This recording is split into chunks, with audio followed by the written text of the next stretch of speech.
Assalamualaikum warahmatullahi wabarakatuh. Saya Cindy Oktavira, NIM 1804062, akan mempresentasikan mengenai pemberdayaan masyarakat petani untuk pemenuhan ujian akhir semester mata kuliah pemberdayaan masyarakat dengan dosen pengampu Ibu Artadini Akmal, SAP, MAP.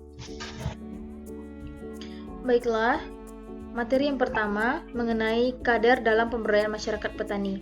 Yang pertama pemerintah, yang kedua camat, yang ketiga kepala desa, yang keempat kelompok usaha tani.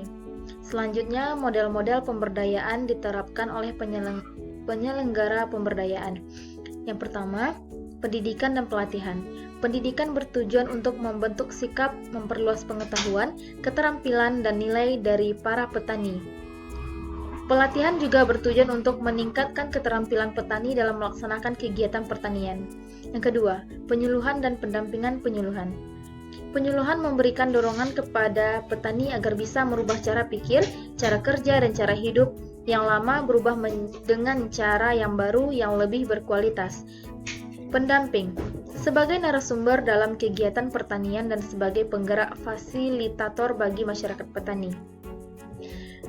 Pengembangan sistem pasar. Pemasaran merupakan aktivitas ekonomi yang dilakukan oleh produsen dan konsumen. Dalam pengembangan sistem pasar, produsen memasarkan produknya kepada konsumen. Selanjutnya, apakah program pemberdayaan yang dilakukan sudah berhasil atau belum? Program pemberdayaan yang dilakukan belum berhasil, dibuktikan dengan petani Indonesia hidup di bawah garis kemiskinan dan tidak mampu untuk meningkatkan taraf hidupnya dikarenakan yang pertama, pemberdayaan masyarakat petani masih dalam konteks tradisional atau masih dalam perkembangan yang sangat rendah. Yang kedua, ketidakmampuan dalam menyerap teknologi baru yang ada. Yang ketiga, masih banyaknya kehidupan masyarakat yang belum sejahtera. Yang keempat, kemandirian ekonomi masyarakat belum meningkat. Yang kelima, kurangnya kemandirian dalam pemasaran hasil dan berkelanjutan. Selanjutnya, kelebihan dan kelemahan program pemberdayaan yang dilaksanakan. Yang pertama, kelebihan, yaitu petani siap dalam melaksanakan keterampilannya dalam melaksanakan kegiatan pertanian. Yang kedua, petani siap merubah pola berpikir, cara kerja, dan cara hidup yang lama berubah dengan cara yang baru yang lebih berkualitas. Yang ketiga, lahan pertanian yang mendukung baik dari segi perairan, luas lahan, dan tingkat kesuburan tanahnya. Yang selanjutnya yaitu kelemahan. Kelemahannya yaitu yang pertama, sikap mental. Aktivitas usaha tani masih bersifat tradisional dengan pemanfaatan teknologi sederhana. Yang kedua, aspek permodalan. Menjadi kendala dalam pengembangan usaha, sebagian besar modal petani adalah modal sendiri, belum mendapatkan bantuan dari pemerintah seperti pemberian paket kredit.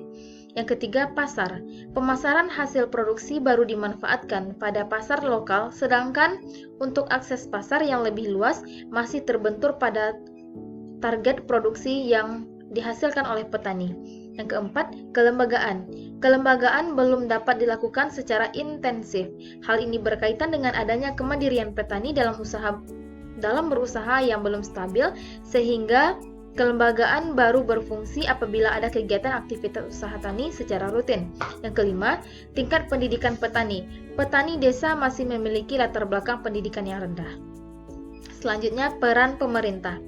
Yang pertama, pengembangan organisasi atau kelompok tani. Dalam pemberdayaan masyarakat tani, pengembangan organisasi bertujuan untuk mendinamisir kegiatan produksi masyarakat tani.